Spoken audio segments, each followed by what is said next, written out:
Сәлеметсіңдер ме балалар, бүгін біз 4-ші сынып 33-ші сабақты өтеміз. Бүгінгі сабақта алған білімімізді қолданып есеп шығаратын боламыз. Сондай-ақ 1-ден 9-ға дейінгі есептерді шығарып көрсетемін. Егер сіздерге 4-ші сыныптың барлық сабақтары керек болатын болса, жоғарыда тұрған сілтемені басып көре аласыздар.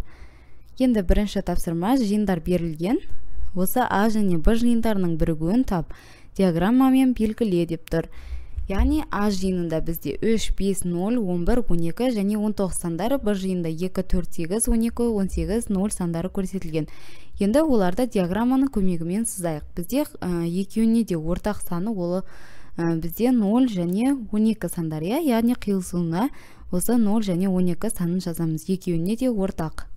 Енді А жиынында 0, 3, 5, 11, 19 сандары, Б жиынында 0, 2, 12, 4, 8, 18 сандары бар. Енді бірігуі дегеніміз олар осы диаграммадағы барлық сандарды жазып шығамыз. Бізде 0 мен 12 екеуінде де жазылған, бірақ бірігуі кезінде бізде біреуін жазамыз. Өйткені осы диаграмма көрінісіндегі сан бойынша жазып шығамыз. Сонда 2, 3, 4, 5, 8, 11, 12, 18, 19, 0 деген сандары А, Б жиындарының бірігуі болады. Енді келесі тапсырма есептерді шығар. А нұсқасында егер массаның жылдамдығы секундына 4 метр болса, 19 секундта қанша арақашықтықты ұшып өтеді? Бізде 1 секундта жылдамдығы 4 метр секундына болады. Сонда 19 секунд ішінде ол қанша арақашықтықты жүріп өтеді деп тұр. Демек, бұл жерде біз жылдамдықты уақытқа көбейтеміз. Сонда 4 метр секундты 19-ға көбейтеміз. Сонда 76 метрға тең болады.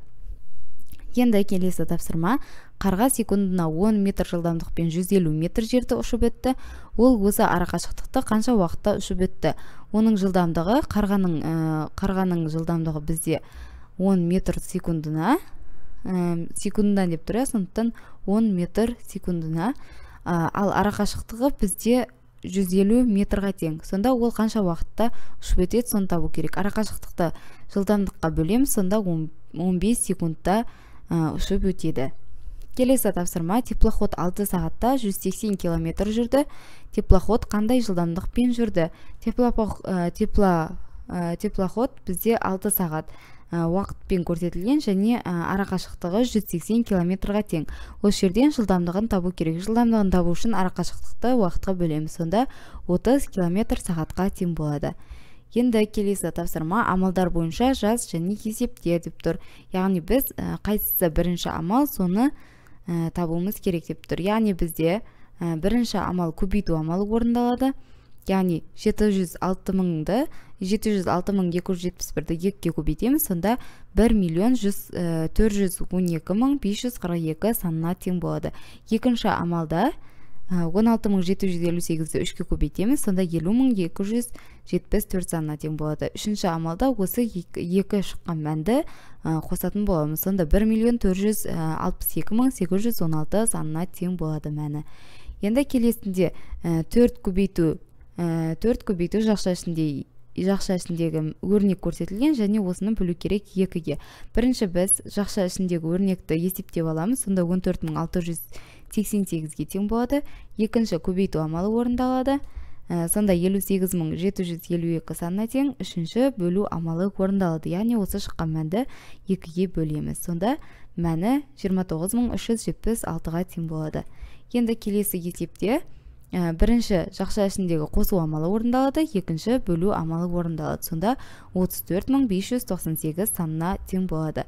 Келесі жақша ішіндегі азайту амалы орындалады бірінші, екінші көбейту амалы орындалады, үшінші қосу амалы орындалады. Сонда мәні 56.272 санына тең болады. Енді келесі бірінші бөлу амалы, екінші қосу амалы орындалады, үшінші азайту амалы орындалады. Сонда бізде мәні 1.071.556 санына тең болады. Енді келесінде 1 миллион азайту 201.411 көбейту 3. Бірінші көбейту амалы, екінші азайту амалы орындалады. Сонда 395.767 санына тең болады. Енді келесі тапсырма есептерді шығар. А нұсқасында жаяу жүргінші 5 км/сағат жылдамдықпен жүрді. Ол 2 сағатта қанша километр жол жүреді? Жылдамдығы 5 км/сағат, уақыты 2 сағат, осы жерден арақашықтықты табу керек. Сонда жылдамдық пен уақытты көбейтеміз, 10 километрға тең болады. Келесі аңыз қалса велосипедші 15 км сағат жылдамдықпен жүрді. Ол 5 сағат ішінде қанша жол жүреді? Яғни қанша жол жүреді?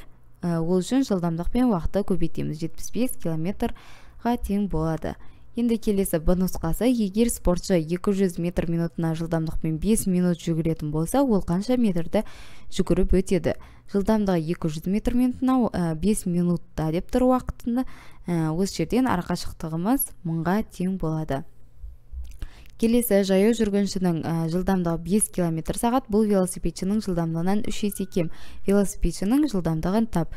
Яғни бірінші жылдамдықты Ж деп жаяу жүргінші, В дегеніміз велосипедші. Енді жаяу жүргіншінің жылдамдығы 5 км сағат, бірақ осы велосипедшінің жылдамдығына қарағанда 2 есе кем деп тұр.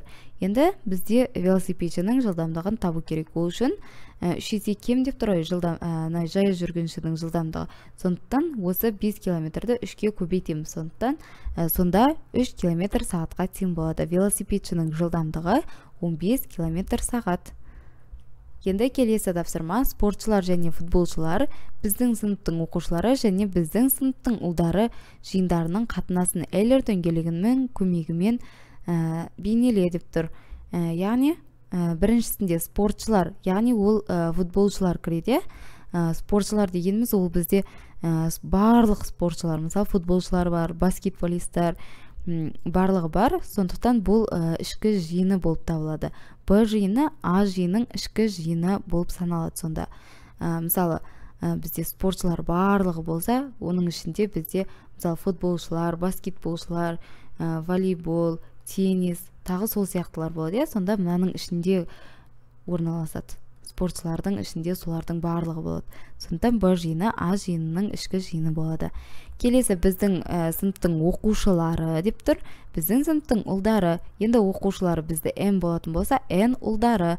Яғни бұл Н жиыны М жиынының ішкі жиыны болып саналады. Өйткені оқушылар деп барлық оқушыларды айтып тұр. Ұлдар дегеніміз осы оқушылардың ішіне кіреді. Ұлдар, қыздар, солар бізде ішкі жиыны болып саналады. Енді келесі тапсырма, диаграммада төртбұрыштар және төртбұрыштар жиыны мен қара фигуралар жиынын бейнеле деп тұр. Бірінші төртбұрыштар, келесі жасылмен бізде қара фигуралар көрсетілсін деп тұр.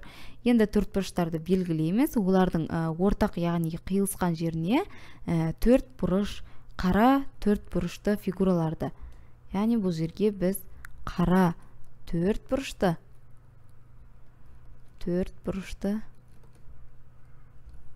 фигураларды орналастырамыз. Өйткені бізде екеуіне де сәйкес келеді. Төртбұрышты және қара фигуралар екеуіне де сәйкес келеді. Ал қара фигураларға біз үшбұрышты қара және дөңгелекті сызамыз. Төртбұрыштарға төртбұрыш, бірақ ішінде қара сызылмайтынын сызамыз. Енді келесі тапсырма, балалар сөз құрастырып ойнап отыр. Әріптер жиынының ішкі жиынын құрайтын 5 сөзді құрастыруға көмектес деп тұр. Бізде құлыншақ деген сөз екен. Осыдан біз сөздерді алған кезде осындай 5 сөзді алып шық деп тұр. Бірінші құлын деген сөз, келесі ұл немесе құл деген, келесі шақ, келесі ақ, лақ және қал деген сөздер шығады. Сонда 1, 2, 3, 4, 5, 6, 7, 7. И тағы бізде мысалы ашық деген сөзде шығады екен. Ашық. Осылай 5 сөзді жазып қойсаңыздар болады. Енді келесі тапсырма, есепті шығар. Әлия алма жинап алып, оларды санай бастады. Ол 3-тен және 4-тен санаған кезде бір алма артық қалды. 5-тен санағанда бірде бір алма артық қалған жоқ. Егер алманың саны мүмкін болатын санның ең кішісі болса, Әлия неше алма жинаған? Яғни мысалы бізде 5-ке бөлген кезде бізде тең шықты дейді. Бірде бір алма артық қалған жоқ деп тұр. Демек бізде 25 санымызды 5-ке бөліп көреміз. 5-ке тең. Енді 3-ке бөлген кезде бізде бір қалдық қалды. Сонда 3-тен және 4-тен санағанда бір алма артық қалды деп тұр. Демек 25-ті 3-ке бөлеміз, сонда бір алма артық қалды. Осы 25 алманы 4-ке бөліп көреміз енді, сонда тағы бір алма қалып қояды. Демек бізде осы 25 деген санымыз дұрыс екен. Демек Әлия 25 алма жинаған. Енді келесі тапсырма. А нұсқасында мектептен үйге дейінгі арақашықтық 900 метр. Әлияға осы арақашықтықта 60 метр минутына жылдамдықпен жүріп өту үшін қанша уақыт қажет? Уақытты табу үшін біз арақашықтықты жылдамдыққа бөлеміз, сонда 15 минутқа тең болады.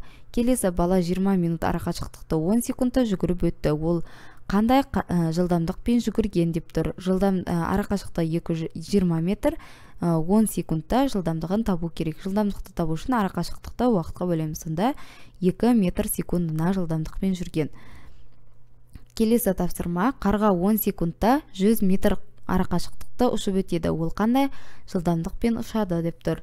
10 секундта 100 метр жолды жүріп өткен. Ол қандай жылдамдықпен жүгірді деп тұр. Ұшады деп тұр. Ол үшін біз арақашықтықты уақытқа бөлеміз, сонда 10 метр секундына тең болады. Сонымен бүгінгі біздің сабағымыз бітті. Сау болыңыздар. Менің каналыма тіркеліп қоңырауша белгісін басуды ұмытпаңыздар. Егер сұрақтарыңыз болса, комментарияға немесе сообщество жеріне жазсаңыздар, міндетті түрде жауап беріп өтемін.